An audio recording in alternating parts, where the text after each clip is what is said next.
This podcast is rated S for spoilers. Listener discretion is advised. Don't forget to view our spoiler-free companion video on our Half Past Podcast channel on YouTube.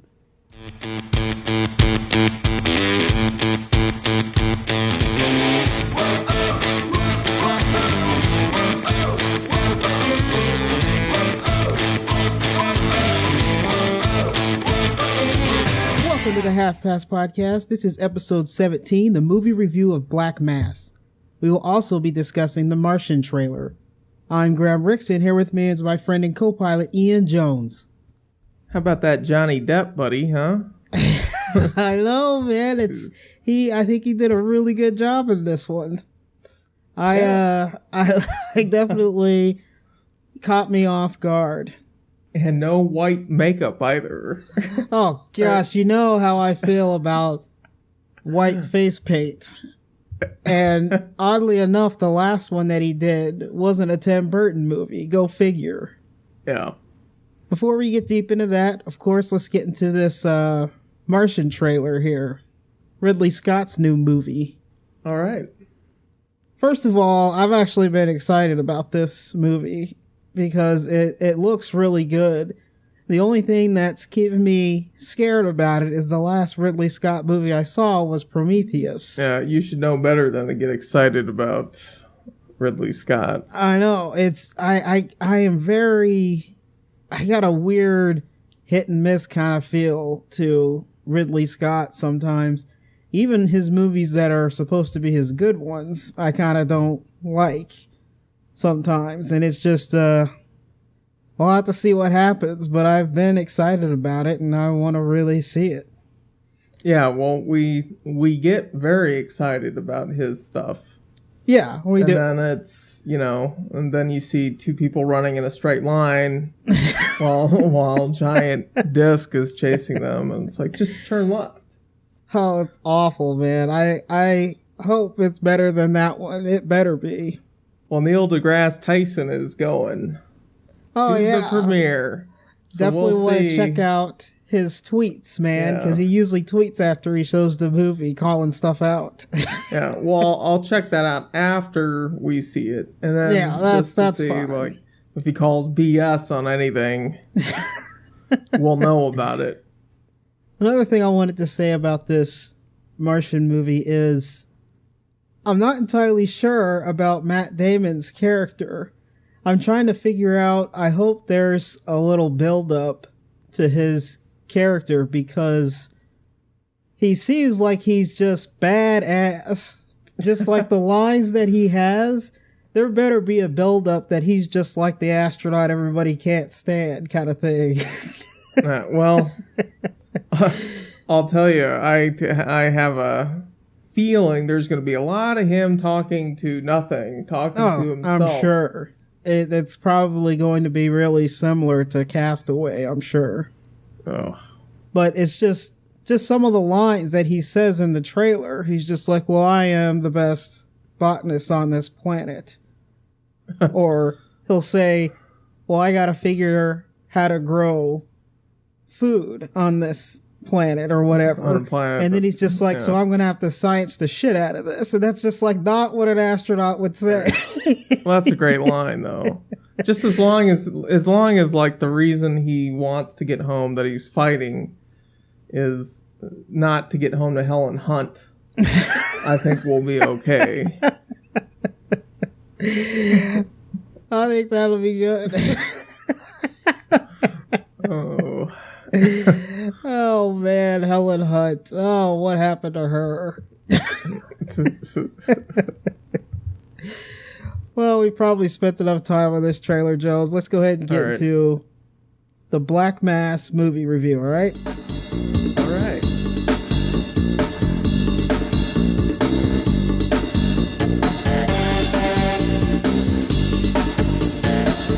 The true story of Whitey Bulger, the brother of a state senator and the most infamous violent criminal in the history of South Boston, who became an FBI informant to take down a Mafia family invading his turf. This movie's directed by Scott Cooper, who did Crazy Heart and Out of the Furnace. Have you seen any of those? I saw Out of the Furnace.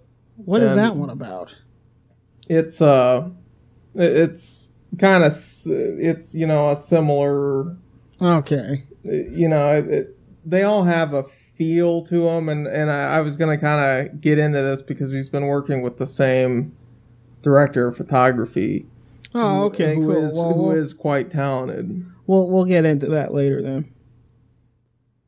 This movie starring Johnny Depp is James Whitey Bulger. He was in Edward Scissorhands, Sleepy Hollow, and of course all those Pirates movies. Yeah, I always imagine the worst, like if you imagine the characters he plays, if you imagine their breath, the worse their breath smells.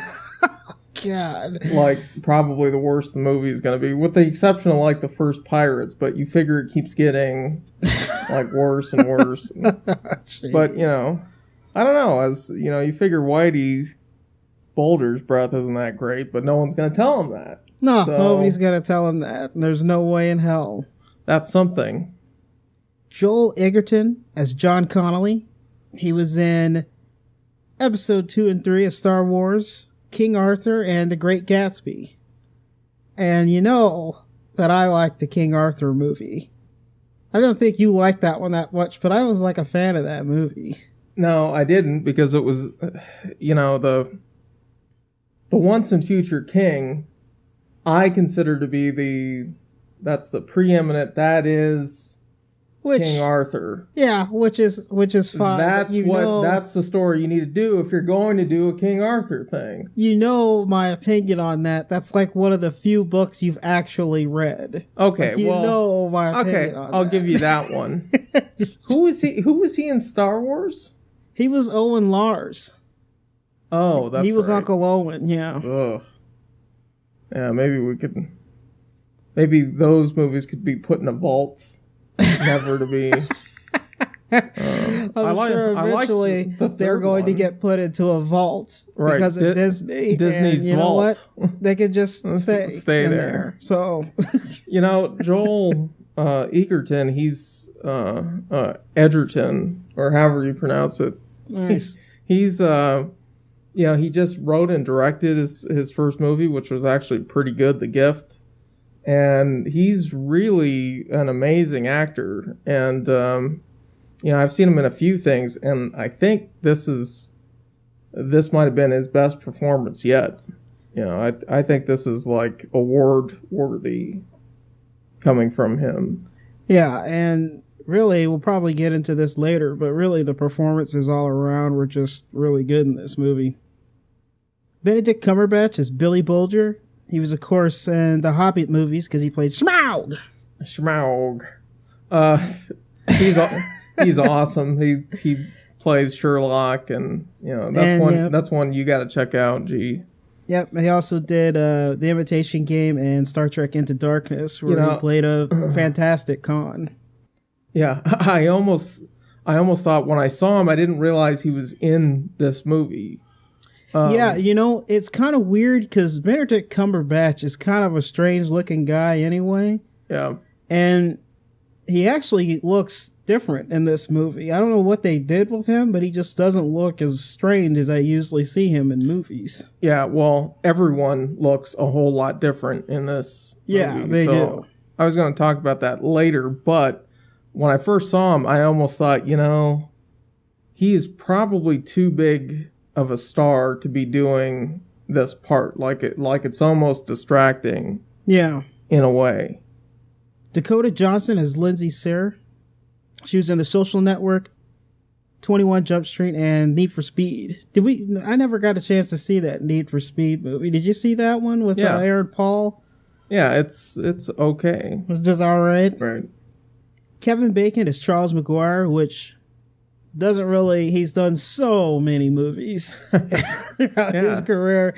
So I'm going to go ahead and say Tremors, Hollow Man, and X-Men First Class. Awesome. Hollow Man's great.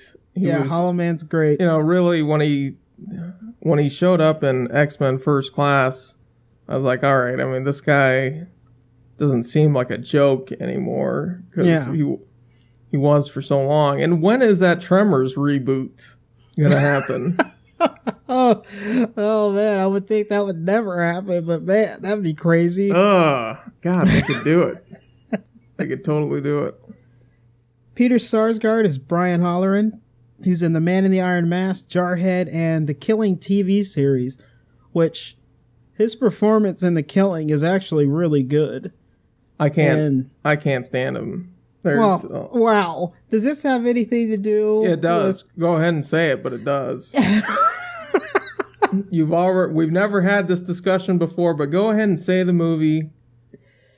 No, I'm gonna go ahead and let you say it. Go ahead. Okay. All right. So let's ruin a superhero movie. Let's undo all the good that's been done here, and take one of the most original franchises ever, like that's so steeped in comic book lore, and just make the worst Green Lantern movie you could possibly make, like 1980s bad on like a $200 million budget. Okay. And he spends the whole time screaming. God. The funny part about this is the whole time I was thinking that you weren't necessarily talking about the movie that did it for you. It's the fact that he's been married to Maggie Gyllenhaal for a while now. No. I thought that's what your problem was. No. Wow. Fantastic. I didn't even, it's funny. I didn't even know that, but boy, does that make sense. Oh, wow. Right? Oh, wow. Yep, that makes sense. Oh, jeez, man. Of course he's married to a Gyllenhaal. All right, let's just move on this one. Oh. Jesse Plemons as Kevin Weeks. He's been in a bunch of TV shows, including Breaking Bad, Paul, and that Battleship movie. You really went to go see Battleship? Yeah. Yeah. Wow. Talk about transformations. Yeah. This is, it's incredible. I think he gives just another solid performance in this movie, yep. But he just looks totally different. He does. Looks completely different. Rory Cochrane is Steve Flemmi. He's in Dazed and Confused, Public Enemies, and Argo. Yeah, he was good in Public Enemies and in Argo. Yep. They picked a bunch of really good actors for this movie, and it shows. David Harbour is John Morris, who's in War of the Worlds, The Green Hornet, and End of Watch. Last up here we have Adam Scott as FBI agent Robert Fitzpatrick. He was in The Aviator, Knocked Up, and Step Brothers. All right, Joes, now that we're done with these characters, let's go ahead and get into our quirks and likes. All right.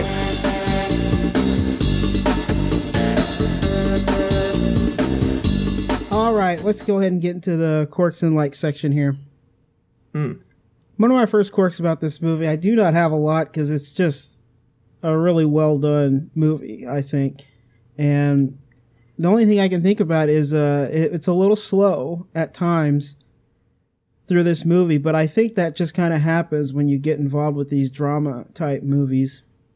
And the other thing is you kind of want somebody in this story to be either redeeming or likable in one way, and there really just isn't anything there at all. Like everybody, everybody is a terrible person.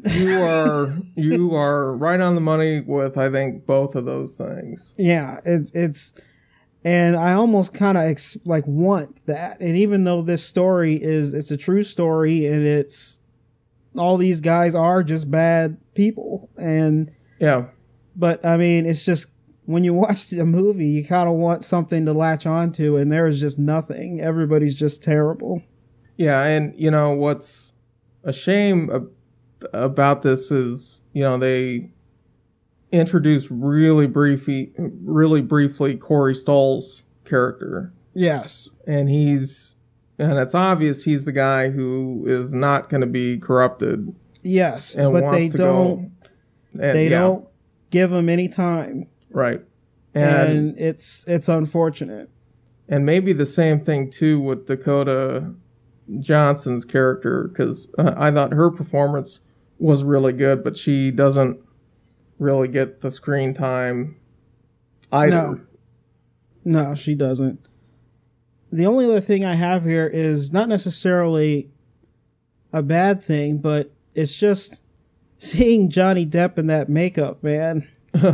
Is just like with the hairline is pretty crazy to see. And I don't want to say anything bad about the makeup because I feel like everybody doesn't look anything like how they are in real life. Like everybody looks different, and I think the makeup's really good. It's just that the entire time it's a little distracting to me with Johnny Depp in particular. Right. Well, and the blue contacts and probably going in digitally and working on his eyes some are very distracting. That's actually the very first thing I wrote down on here.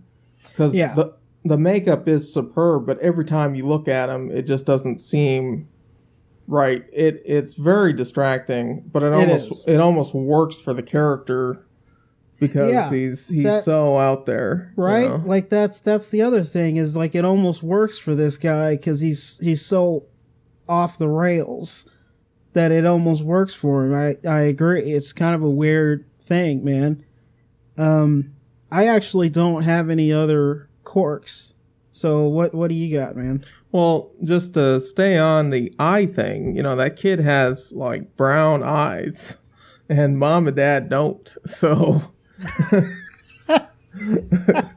draw your own conclusions there. Oh, wow. Okay. But I mean, that was a little detail in an area where they were really good about making this like a late 70s period piece. All right.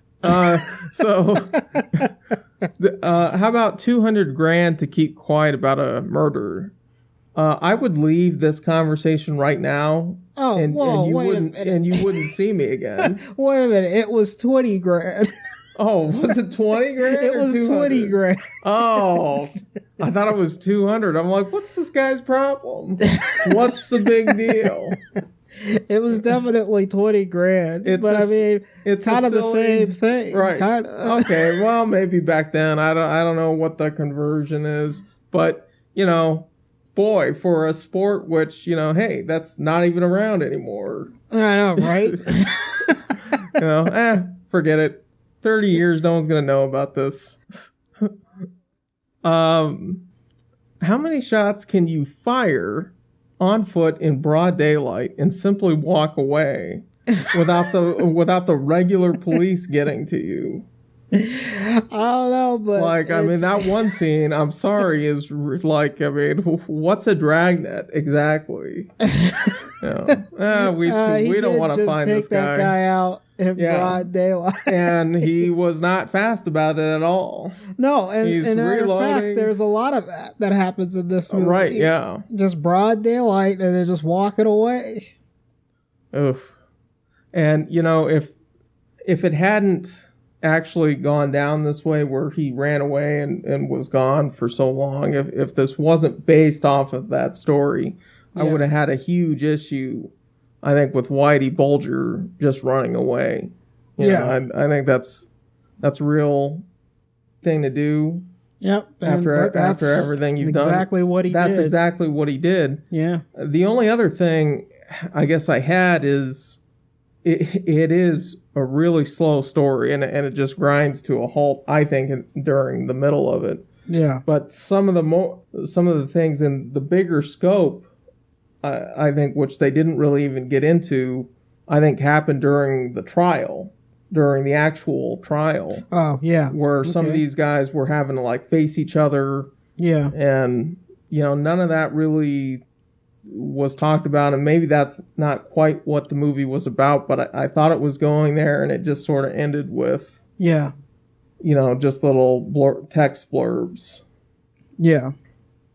So I guess that's kind of the other thing I think that I would like to have seen some more of, but that's it, I think, as far as quirks for me. All right, so let's get into the likes. Right off the bat, I think the performances all around are just great. I think everybody does a really good job and pulls their weight throughout this entire movie, and especially Johnny Depp. He's been having a lot of trouble lately with his movies, and it's mainly because he's kind of a character actor. And so a lot of times you just end up with bad movies when you do that. But when he does this character, I mean, it's like there's definitely this calm before the storm constantly with his character. It's actually really chilling. He's like constantly on edge. It's like he's overly calm, but you know that there's something incredibly crazy that's going on in his head at any given time. And it's creepy and it's kind of terrifying through the whole movie. Oh yeah, whenever you see him. Yeah, every time you see him, he is, I think, genuinely terrifying on screen. And at some point, it's almost like really you're not even watching Johnny Depp anymore. Like you kind of forget about that. Yeah, which is always a plus side when it comes to these actors when they're just doing that well of a job, and it shows in this movie. And I think everybody does a really good job. In particular, just the scene where, like the dinner scene where he's talking to that guy across the table about the secret. It's like, didn't you tell me it was a family secret? And you just give it up like that. And that scene's just really chilling, even though he's just like, I'm messing with you. But then he goes upstairs to that guy's wife and does something incredibly creepy and chilling. Where he's just like checking on her to see if she's okay or to see if she's sick. But really he's doing this like real creepy, like I'm about to strangle you to death type of thing. And it is very chilling. Like it just gives you the heebie-jeebies in that scene. And her performance is great in it because it's like, yeah, that's probably about right. That's exactly the reaction you would probably have if you were not peeing yourself. Right. Yeah, I agree. The performances I think from everyone are just amazing. Even even the scene where he takes out that guy's stepdaughter too is just kind of creepy too. It's just like, because that's kind of, I think that's like the first time you see him actually just take somebody out, and then it gets out of control after that because he takes out the other guy that was the snitch, and then of course he takes out the Peter Sarsgaard's character, and it's just. It kind of ramps up. It's this whole movie, the way they do it is it kind of ramps up from the beginning. Like you're not sure about Bulger, and it just kind of builds him up through the whole movie, and his performance shows that. It's just really good.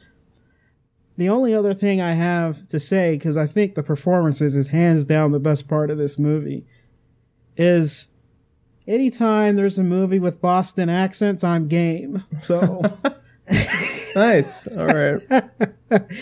I'm always amused by the Boston accents. I love them. What do you got, man?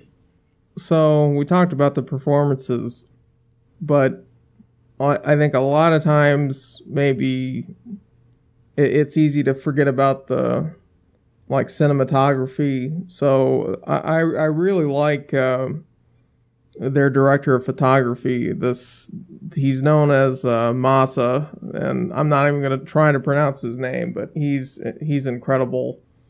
Like I said, he and Scott Cooper have worked together before, but I don't think I've seen any of his movies where he's the director of photography other than this one, which it is a pretty movie. Yeah, and he's assisted on a lot of them, but where he's the main one, like Warrior, The Gray, it's. I haven't seen any of those. I haven't seen any of those, but just for me, like I know what the Warrior looks like and what The Gray looks like just from trailers or whatever, and I could definitely see the similarities between those movies, but I have not seen those, but I definitely want to give a give a look at those.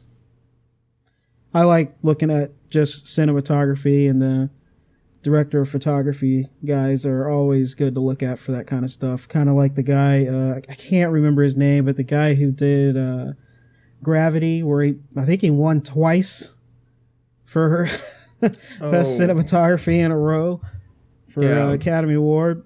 And that guy's incredible too. So, I think there's definitely some award-winning performances, and I really like the look and feel. It just, everything felt very late 70s and early 80s. But I think that's about it for me as far as likes go, man. Yeah, it was, it's definitely, the performances are so good that there's got to be some noms.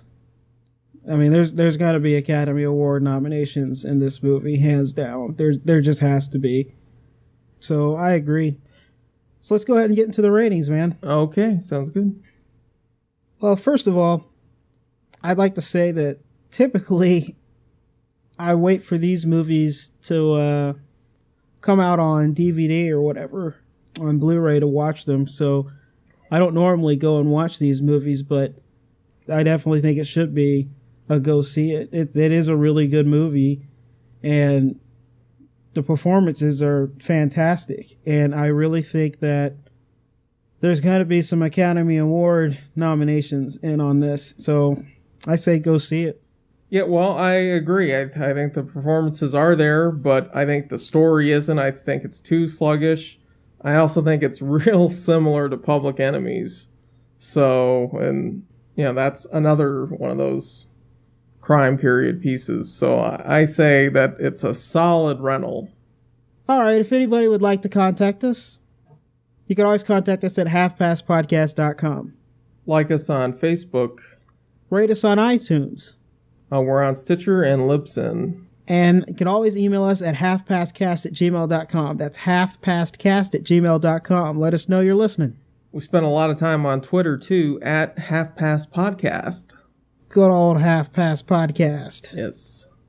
Thank you for listening, and thank you for your support. Next week, we have the Martian movie. All right. So that'll be fun to see if Ridley Scott can actually still do it.